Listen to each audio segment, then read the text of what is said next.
Alrighty guys, this is snugsonblitz and I'm back with another video for you today. So we're up to number 4 of my favorite tanks in all of Blitz. And yes, it is this tank, the T-30. Originally, when I put this list together, right at the top, I wrote T-30.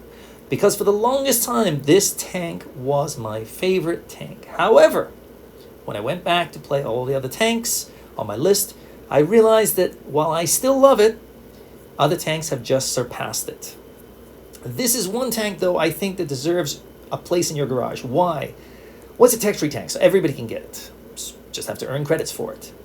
The gun hits frickin' hard. It's one of the few tier 9s that has no problem dealing with tier 10 tanks, in my opinion. In many ways, I prefer this over the E4. Although the E4 was buffed previously, making it very strong, I haven't played it since the 10.3 update, so we're just going to find out later on how it plays now. But this tank, took it out for a spin the other day, still does the business. Got 3 games for you, 1 sent in by a subscriber, and 2 of my own, which I quickly played just for this video.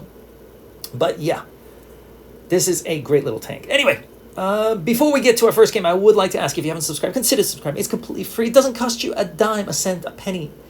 I'd really appreciate it. Also, click like and, of course, comment down below. What are your thoughts of the T-30? Do you like it? Do you hate it? Do you want to get it now? And if you would like to help me grow this channel and improve the sound, then feel free to contribute by checking the description and clicking the link below. So with all that out of the way, let's get to our first game. The first game was sent in by a subscriber.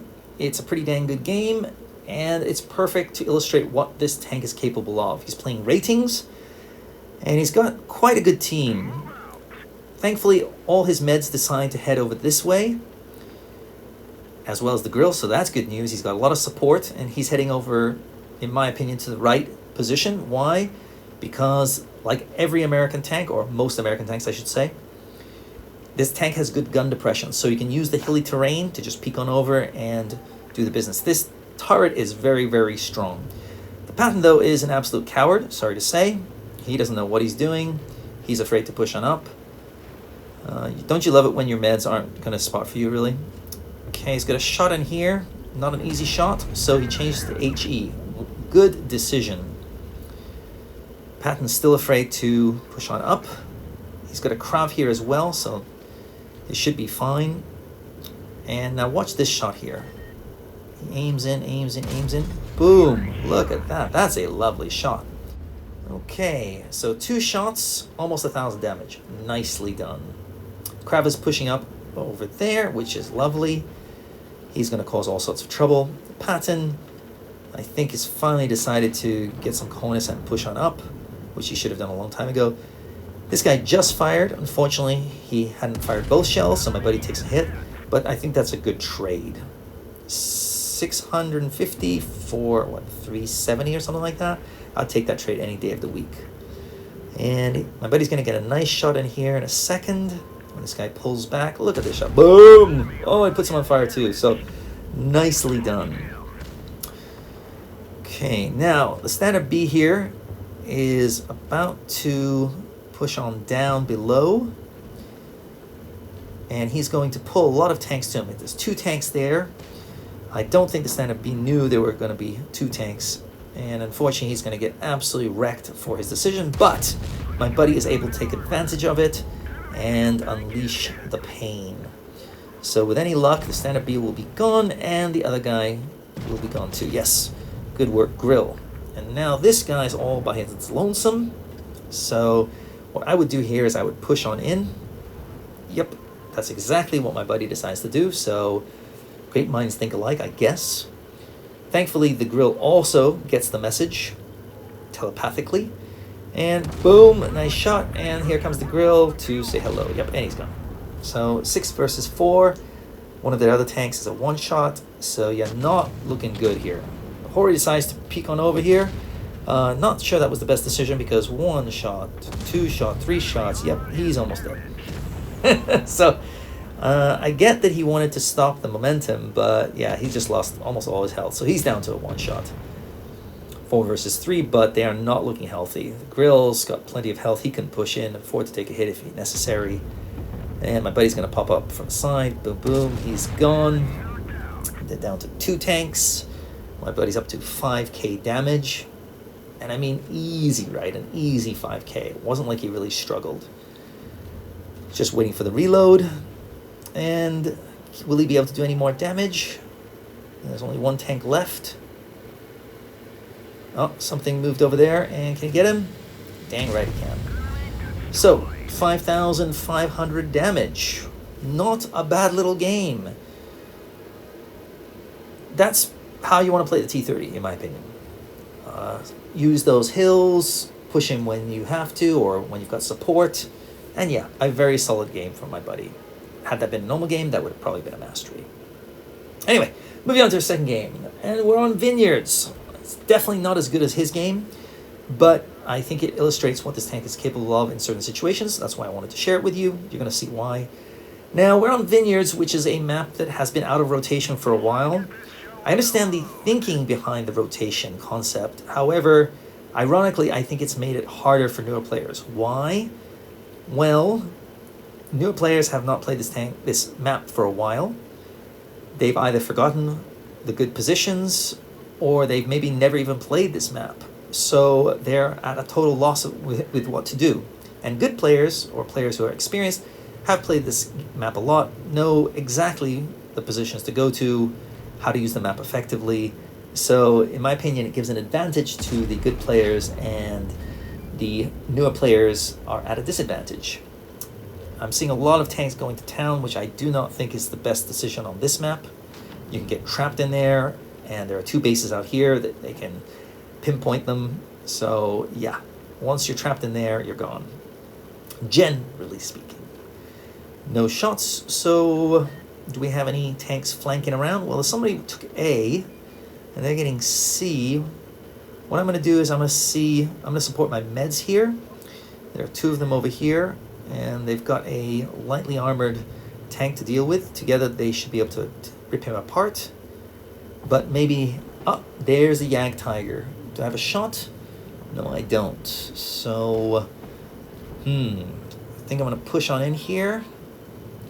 Oh, thank you, Yag Tiger. So, nice, easy shot from me. Beautiful. And he's taking another hit from the light tank, which is nice. So, yep, he's gone. And now the AMX puts up no real threat to us. Yeah, he's gone. So, 7 versus 5. Most of the tanks are in town. Watch this shot. Boom. I mean, I'm halfway across the entire map and just wasn't even zoomed in completely. Fly straight. Yeah. In some ways, I feel this tank is a Russian tank because, yeah, it's guided by Stalin himself sometimes. That's what people used to say about Russian tanks. But that shot was lovely, in my opinion. Okay. We're getting A cap. They are in a lot of pain. So I don't think they're going to win this. I see 2 tanks over there. I don't really want to get hit. So I'm just going to support my team. That guy's gone. It's 7 versus 3. Yeah. Not the best team. And will I be able to do any more damage before my team romps them? Let's find out. I'd love to get behind the Yo and do an HE. But unfortunately, there is the WZ.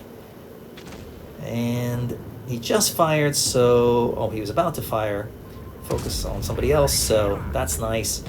And yeah, he's gone. So, I mean, I ripped right through his lower plate. No problem. No need to use Pramo. I mean, I keep Pramo in this tank, but very rarely do I need it. This tank just shreds if you aim in for the weak spots. Could have used HE here, but I just wanted to get out damage quickly. Had the Yo been full health, I would have got behind him, used an HE, and just taken it all away from him. But side shots, so yeah, whatever. Okay, he's gone, and annihilation. Yeah, so that was a pretty easy game. Didn't take a single hit of damage, so not bad. 2,600, easy. I mean, easy. This gun is just so lovely. But good job, 50 TP and T62A, as well as the light tank. And here we have our last game, and you're going to see why I'm going to share this with you. I do a little bit more damage this game. Not super OP, but just watch some of these shots here. You're going to like them, I think. Okay, so off I head to C. Now, I am a slow tank.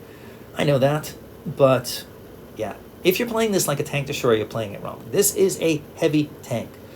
Don't be afraid to push frontline using hilly terrain. That's what I'm going to do. I'm going to head up over here. Here I go, here I go, here I go. Oh, I've been lit up. So the Bat Chat must be around here somewhere. Yeah, there's no other tank to get there that fast on their team. And there he is. I really wanted to introduce myself, but I have an even nicer target, the FV405. So watch this. HE, I bounce that shell, and my turn. 1,000 damage. Look at that. I mean, that's just lovely. Whew, if he wants to peek on up again, I would love to. Uh-oh. Kara's here. And I did not expect that, so I was not ready for it. But another shell in, and I'm probably going to take another hit, but okay, I've lost 1,000 damage, but hey, the Kairo's pretty much dog meat now, and the FV is in a world of pain. So I've got rid of the Kairo. That's nice. That's definitely one tank I want to pick up if I can. Maybe the Christmas auction if it's available, or love to get in a snow globe. Anyway, so there are 2 tanks down. Don't have that much health. I would love to send another HE, the FV405 way. Look at this. I want this. I want this. Had he not backed up, I definitely would have shellacked him. But here comes the Foch. And I'm going to use APCR because I want to guarantee the pen. But his 2 shells don't even pen me. Unfortunately, here comes the FV4005. But he missed. So got a little bit lucky there. But as you can see, this turret is one tough cookie to crack. Okay, I think we're going to be able to take out another tank soon. Come on, get rid of one guy. Now, this Bat Chat here, he is the best player on the team. I know he is. He's, what, 54%, 55%, and he's using his tank well. But look at this, HE shot. Boom! Wow, 600, and barely hit his tracks. What a shot. So, 2 freaking lovely shots there. The FV right to start the game that set the tone, and then the Bat Chat trying to be sneaky, and I just punished him anyway. And they've got 2 tanks left. I'd love to get him, but, well, he's a little bit harder to hit right now, so I'm just going to get rid of the Foch. Load APCR just in case he had turned his tank, and it might have been a harder shot from my AP. And had I more health earlier on, I wouldn't have worried about using APCR, but yeah, I really wanted to intimidate him. Didn't really work. He fired 2 shells on me, but I bounced them both. So what can I say? The T-30, it's still a freaking great tank. That's all I gotta say. If you haven't got it, get this tank. I'm telling you guys, it's lovely, and play it like a heavy. Go with your heavy tanks. Do not sit back. That's the best advice I can give you. Even though the gun works at distance, push on up. You'll be amazed how much damage you can do in this tank. That's all I got for you. Tomorrow we're moving into our top 3 tanks. Can you guess what they'll be? Let me know in the comments below. And are you surprised this tank made the list? Do you have it? Do you love it, like me? Or are you not a fan? Love to hear from you. I'll see you next time. I'll see you tomorrow. Snugs on Blitz. Out.